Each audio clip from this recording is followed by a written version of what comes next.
जय श्री कृष्ण सभी भक्तजनों को, आप सभी को जन्माष्टमी की हार्दिक बधाई। आज हम श्री कृष्ण जन्माष्टमी व्रत कथा सुनेंगे। तो बोलो लड्डू गोपाल की जय, मुरलीधर कन्हैया लाल की जय।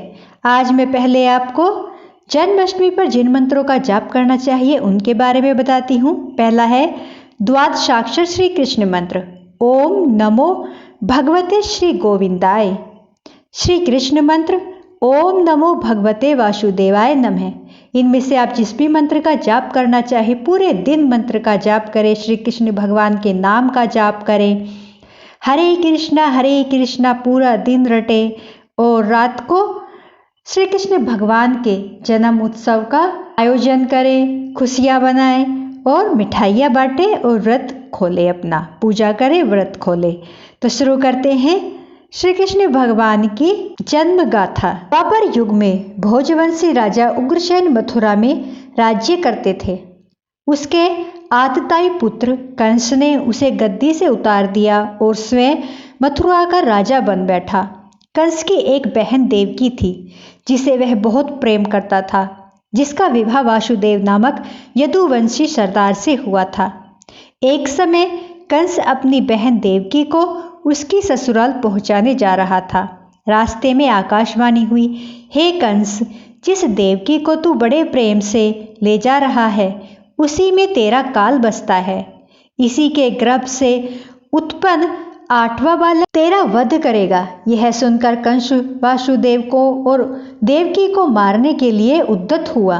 तब देवकी ने उससे विनय पूर्वक कहा, मेरे गर्भ से जो संतान होगी उसे मैं तुम्हारे सामने ला दूंगी। मुझे और अपने बहनों को मारने से क्या लाभ। कंस ने देवकी की बात मान ली और मथुरा वापस चला गया। उसने वसुदेव और देवकी को कारागृह में डाल दिया। वसुदेव और देवकी के एक एक करके 7 बच्चे हुए और 7 को जन्म लेते ही कंस ने मार डाला। अब 8वां बच्चा होने वाला था। कारागार में उन पर कड़े पहरे बैठा दिए गए। उसी समय नंद की पत्नी यशोदा को भी बच्चा होने वाला था। तब नारायण ने वसुदेव देवकी के दुखी जीवन को देख 8वें बच्चे की रक्षा का उपाय रचा। जिस समय वासुदेव देवकी को पुत्र पैदा हुआ, उसी समय संयोग से यशोदा के गर्भ से एक कन्या का जन्म हुआ, जो एक योग माया थी। जिस कोठरी में देवकी वसुदेव कैद थे, उसमें अचानक प्रकाश हुआ और उनके सामने शंख, चक्र, गदा, पद्म धारण किए चतुर्भुज भगवान प्रकट हुए। दोनों भगवान के चरणों में गिर पड़े। तब भगवान ने उनसे कहा, अब मैं पुनः नवजात शिशु का रूप धारण कर लेता हूँ। तुम मुझे इसी समय अपने मित्र नंद जी के घर वृंदावन में भेज आओ।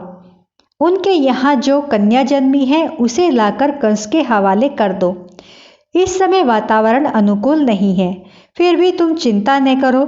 जागते हुए पहरेदार सो जाएंगे, कारागार के फाटक अपने आप खुल जाएंगे, उफनती हुई यमुना तुमको पार जाने का मार्ग दे देगी। उसी समय वसुदेव नवजात शिशु रूप श्री कृष्ण को सूप में रखकर कारागृह से निकल पड़े और यमुना को पार कर नंद जी के घर पहुँचे। वहां उन्होंने नवजात शिशु को यशोदा के साथ सुला दिया और कन्या को लेकर मथुरा आ गए।